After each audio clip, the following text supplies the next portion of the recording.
are, minding our own business, talking about the Super Bowl, and all of a sudden a cryptic Instagram post pops up of Tom Brady. Should we show that? Either walking in or walking out of the stadium. There it is right there. Out. We can tell from his foot placement. Toe to heel. I'm going to say he's either walking in or walking out. He's walking out. Look at that foot on the right-hand side. That's obviously all right, Agatha Christie over here has predicted that he's walking out. It's like the old Roger McDowell video, right? Back and to the left. It's probably moonwalking. Phantom loogie. Brady's football future has been a source of much speculation since he's an impending free agent. He says that he wants to play next season. The question is where? Nick, what do you think this all means? I think there are a few things we know. We can speculate. I think that it does appear because of his foot that he's walking out of the stadium, but we don't know what that's supposed to signify, right? We don't know if this is just a really elaborate Super Bowl commercial, right? A lead up to that. We don't know why he put this out there, but we do know where he is right now. He's in Miami. Taking place in Super Bowl week. Gil Brandt tweeted a picture of Tom Brady and his wife at the NFL 100 party yesterday. We also know that what Tom Brady wants at the end of this, to be a New England Patriot for his entire career, but to be treated with at least a modicum of respect that they refused to treat him with this offseason, past offseason, when they wouldn't give him a contract extension fresh off his 6th Super Bowl. And the other thing we know, and this might make some Brady fans a little uncomfortable, is Tom Brady did something somewhat out of character, posting this tweet, this picture, on this day. This is not about him. Listen, man, you've had more Super Bowls about you than any player in the history of the sport. The two quarterbacks we should be talking about are the one who is the next great quarterback in this league, Patrick Mahomes, and your former understudy. And yet he knowingly hijacks, if you will, the final real full media day before the Super Bowl. For what end? I'm not sure to what end, but what it means, I don't know. But those things we do know, and I don't think they're all that arguable. I'll give you a great interpretation, all right? I will push back a little bit on you on him making it about him.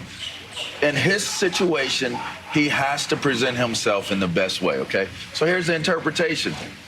The picture is meant for you to try to figure out which direction he's walking in, all right? Are you guys going to keep me in New England? I could be walking in. Am I leaving because you don't want me back? I'm walking out. So regardless of what direction we try to figure out he's walking in, it is so well positioned. You can create your own. It's a Rorschach test, which I said earlier. You know, it's like the old ink blots, right? What do you see in this ink blot? So super quickly, the whole point of doing it today on Friday, this is probably, and I think that this is so well placed and positioned, even though it could hit people the way that you're saying. I think that's respectful. But this is probably the last biggest chance he has to make his statement to say, listen, this is my last stance. I want to be a Patriot. So wait, you think it's a message to the Patriots? I think it's a message to the Patriots. I think it's a message to the people who are probably investing enough time to say, Tom, what does this mean? I want to be a Patriot, but if I'm walking out, I still want to play. And then to that point, he could actually use that as a retirement lead-in segue as well. So I think it's pretty brilliantly placed, if you ask me. I agree with you in terms of the brilliance. I disagree with Nick, not just because I like disagreeing with Nick. That in fact, is fun. That's kind of what we do for a living. But I disagree in terms of the selfishness and overshadowing the Super Bowl. It's not on. He didn't do it on Saturday. He didn't do it on Super Bowl Sunday. Like if he does that the morning of the Super Bowl, you're like, whoa, what does it mean?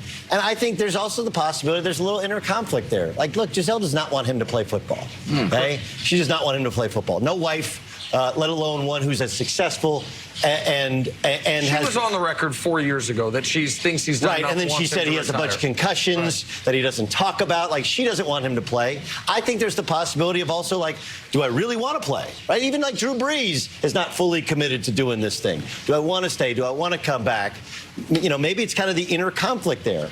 I don't know, but I do think it's brilliant because it does allow us to. And this whole idea that we wouldn't be talking about Tom Brady, you and I both host a national radio show. Did you talk about Tom Brady, what he's going to do this week? Well, yes. Of course. Yeah, but everybody's talking about it, so why can't he kind of plant the seed as to, like, this is where I am? All right, but here's my real issue, is this is just another example that we judge, instead of actions, actors.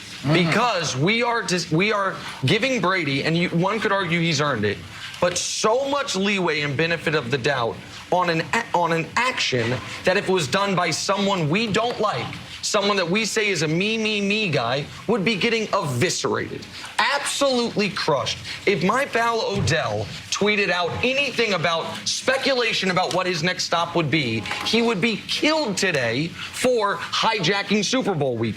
Baker Mayfield is going to be joining us in a couple hours. If Baker did anything to put the spotlight on himself about where am I going to do, what of it, we would be killing him. It's the same way that when Brady, and again, I think Brady's the greatest football player ever, but when Brady is screaming at teammates or coaches on the sideline, it's Tom Brady exhibiting great leadership, rallying the troops, and when other guys do it, they're out of control. Correct. And that stuff irritates me. Well, and I think that's because the reality is he has earned it. Okay, that's the difference.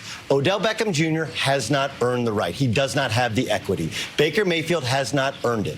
And the idea that you're calling Tom Brady selfish, the only reason I can push back is because I'm saying this is a selfish act. I'm not calling him selfish. No, I understand, okay? But here is a guy who we have 20 years of history to tell you that he's not selfish, which would lend you to believe it's not a selfish act. Because he does the right things for the entirety of his career and how he prepares himself for each game, because there aren't the social media come back at Colin Cowherd moments. Sure. Okay, because he's acted like a grown-up.